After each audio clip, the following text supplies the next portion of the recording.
अस्सलाम वालेकुम। बिस्मिल्लाह वालेकुम अस्सलाम। मैं जनाब अदीस दुरानी मुस्लिम टाउन लाहौर तो बोल रहा ਤੁਹਾਡਾ ਮਿੱਤਰ जी ਤੇ बिस्मिल्लाह। ਮਾਸ਼ਾਅੱਲਾ ਬੜਾ ਅੱਛਾ ਪ੍ਰੋਗਰਾਮ ਜਾ ਰਿਹਾ ਤੇ ਮੇਰੀਆਂ ਬੀਬੀਆਂ ਭੈਣਾਂ ਨੇ ਜਿਹੜੀਆਂ ਵੀ ਗੱਲਾਂ ਕੀਤੀਆਂ ਨੇ हाँ हाँ ਔਰ ਬੜੀਆਂ ਨਜ਼ਦੀਕ ਕੀਤੀਆਂ ਨੇ ਇਹਨਾਂ ਗੱਲਾਂ 'ਚ ਥੋੜਾ ਜਿਹਾ ਮੈਂ ਇਜ਼ਾਫਾ ਕਰਦਾ जी ਜਾਵਾਂ। जी बिस्मिल्लाह। ਅੱਜ ਇੱਕ ਲਾਹੌਰ ਤੇ ਨਵਾਂ ਫੈਸ਼ਨ ਚੱਲਿਆ ਹੈ, हाँ हाँ ਵਿਚੋਲੀਆਂ ਨੇ ਚਲਾਇਆ ਹੈ।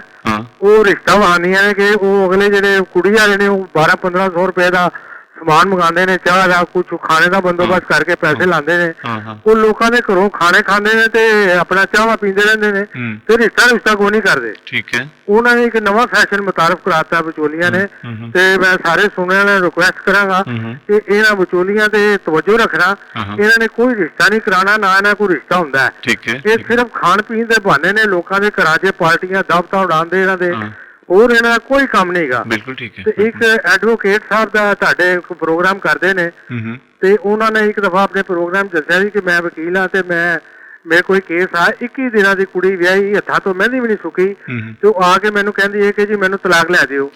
ਤੇ ਮੇਰਾ ਦਿਲ ਹਿੱਲ ਗਿਆ। ਮੈਂ ਕਿਹਾ ਕਿ ਕੁੜੀਏ ਤੈਨੂੰ ਤਲਾਕ ਕਿਉਂ ਚਾਹੀਦੀ ਹੈ, ਤੇਰੀਆਂ ਹੱਥਾਂ ਦੀ ਮਹਿੰਦੀ ਵੀ ਨਹੀਂ ਸੁੱਕੀ। ਕਹਿੰਦੀ ਜੀ ਮੈਂ ਗਰੀਬ ਘਰ ਦੀ ਸਾਂ ਤੇ ਉਹ ਕਹਿੰਦੇ ਨੇ ਤੂੰ ਜੇਲ੍ਹ ਲੈ ਕੇ ਨਹੀਂ ਆਏ ਤੇ ਚੱਲ ਨਿਕਲ ਇੱਥੋਂ ਬਾਹਰ। ਤੇ ਬੜਾ ਦਿਲ ਦੁਖਦਾ ਹੈ, ਯਕੀਨ ਕਰੋ ਕਿ ਪਤਾ ਨਹੀਂ ਮਾਸ਼ਰੇ ਨੂੰ ਕੀ ਹੋ ਗਿਆ। ਤੇ ਅੱਲਾਹ ਤਾਲਾ ਤੁਹਾਨੂੰ ਜ਼ਿੰਦਗੀ ਦੇਵੇ, ਸਾਰੀਆਂ ਧੀਆਂ ਭੈਣਾਂ ਤੇ ਆਪਣਾ ਕਰਮ ਕਰੇ ਤੇ ਜੀਂਦੇ ਵਾਸਤੇ ਰਹੋ ਜਨਾਬ। अस्सलाम वालेकुम। वालेकुम अस्सलाम।